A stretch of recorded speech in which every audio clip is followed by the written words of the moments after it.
Вечером в небольшом продуктовом магазине в Кливленде, штат Огайо, Дэниел Ховард стоял у кассы, понимая, что ему не хватает 87 центов. В его ладони лежали мятые монеты и пара купюр, собранные почти наугад. Перед ним на ленте была только одна покупка – упаковка самых дешевых подгузников. Все остальное давно стало недоступной роскошью.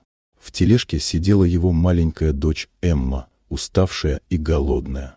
Жара, неон и чужие взгляды усиливали ощущение беспомощности.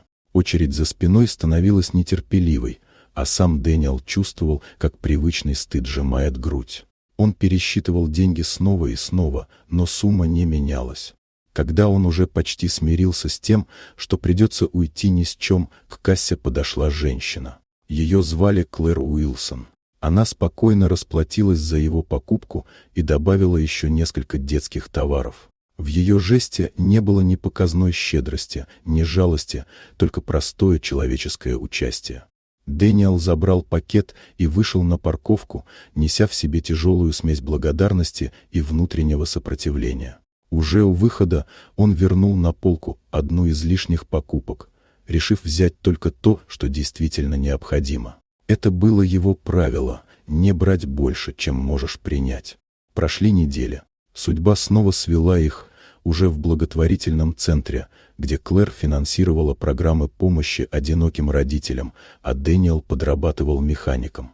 Его аккуратность, честность и упорство быстро стали заметны. Постепенно временная работа превратилась в постоянную, а затем в ответственную должность. Позже выяснилось, что их связывает нечто большее, чем случайная встреча. Много лет назад, во время пожара в приюте, мальчик по имени Дэниел вынес на руках маленькую девочку. Этой девочкой была Клэр. Единственной вещью, оставшейся у нее с того дня, был старый медальон с его инициалами.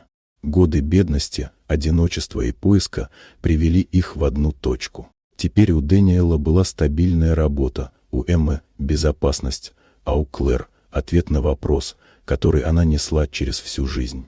Это не была сказка и не было идеальным финалом. Это была история о том, как один маленький поступок способен изменить сразу несколько судеб.